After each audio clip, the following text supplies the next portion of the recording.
lingua napoletana il macellaio è o chianchiere e la macelleria è a chianc. Ora voi direte, ma no, che parole volgari, sempre parole...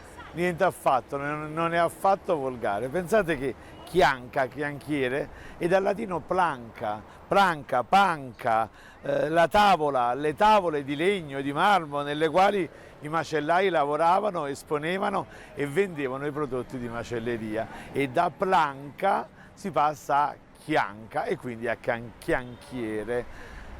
Nessuna carne resta chianca. Questo è un detto politicamente scorretto. In qualche modo significherebbe che insomma, la donna viene assimilata a un pezzo di carne e qualunque donna, bella o brutta che sia, in qualche modo trova la sua collocazione. Ma la lingua napoletana a volte è politicamente scorretta.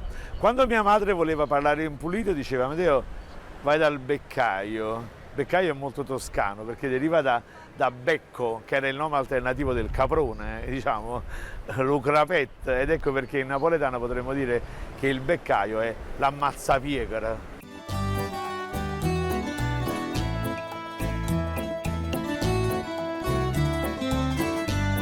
La carne si ette e i cani si arrangiano. C'è chi spreca le risorse e c'è chi invece frustrato non c'è soldi per acquistarla. Guardate quante locuzioni napoletane traggono dall'arte della macelleria. Chi non può avere la porpa si attacca all'us, chi non riesce a mangiare carne sa da avere un brore. Chi non riesce a tenere l'obiettivo pieno, insomma, si accontenta di quello che è possibile.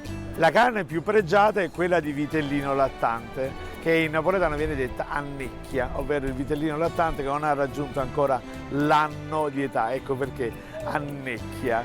Ma non solo le carni pregiate, anche il quinto quarto, le interiora diventano carni assolutamente vendibili. In napoletano tenim la curatella, che è tutto l'insieme delle interiore, cuore, fegato, polmoni, con parte delle quali si fa o soffritta napolitana. La carne scese o polmone s'aiuta, ecco, un altro detto napoletano che indica quando alcune persone altolocate cadono in miseria, invece il povero finalmente si arricchisce.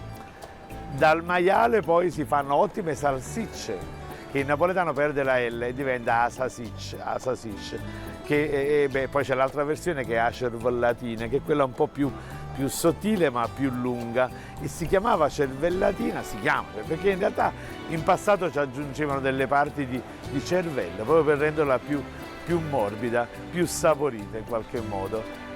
Naturalmente salsicce e cervellatine sanno fare rigorosamente a Ponte Curtiel. E a proposito di coltello, strumento fondamentale naturalmente in ogni macelleria, c'è un detto napoletano che dice: la carne tosta e il curtiello scugnato, si è unita carne tosta. Cioè quando due o più cose vanno male, insomma, partecipano assieme al fallimento di un'iniziativa, ecco, direbbero i giuristi, il combinato disposto. In napoletano usiamo espressioni colorite meravigliose: si è unita carne tosta e il curtiello scugnato, o strumolo a truteppolo e a funicella corta, era già bello il produsino. Iettate ci pisce in coppa, l'astica chiove a casa scorre, a mala nottata a figlia femmina. Ce ne sono tantissime. In napoletano non solamente la macelleria, ma ogni singolo pezzo di carne ha un nome specifico, e tra le altre cose sto buttandomi in un ginepraio di parole difficilissime, perché ogni quartiere della città, ogni paese, ogni regione chiama in maniera diversa lo stesso pezzo di carne. Che ne so, in napoletano a gustatelle è la costola di maialo di vaccino, a tracchie, che sono le costine, brutta parola in italiano, costine, a Napoli diventa a tracchiulella, già voglio dire, è una parola molto più divertente.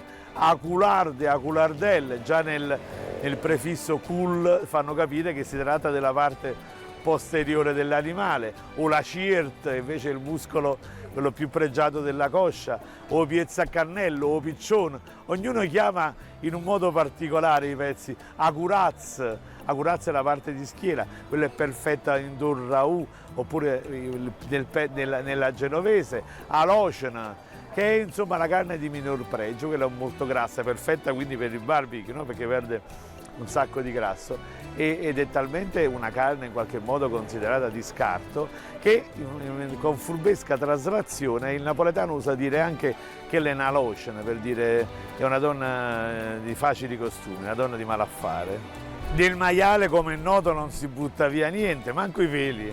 A cotone la pelle diventa cotone, ma chi le si è ridotta una cotone quando un vestito si è talmente indurito, anche se dalla cotone si fanno delle eccezionali bracciole di cotica. Che ne so, chi è diventato un ciculil, i cicole sono, diciamo, le Neapolitan chips, le patatine, quelle che rimaneva, diciamo, dalla spremitura del grasso di maiale. Nella lingua napoletana, quando uno va facendo un sogno, sta facendo un sogno a non fornire, si sta arricchendo, sta facendo carne pork, ha saputo trarre un beneficio enorme dalla sua condizione. In napoletano, quando uno è grassottello, ecco come me, è una braciola, quello è proprio una braciola. Quando invece una persona è completamente inetta, inutile, chi non è buona né per fare purpette né per fare bollite.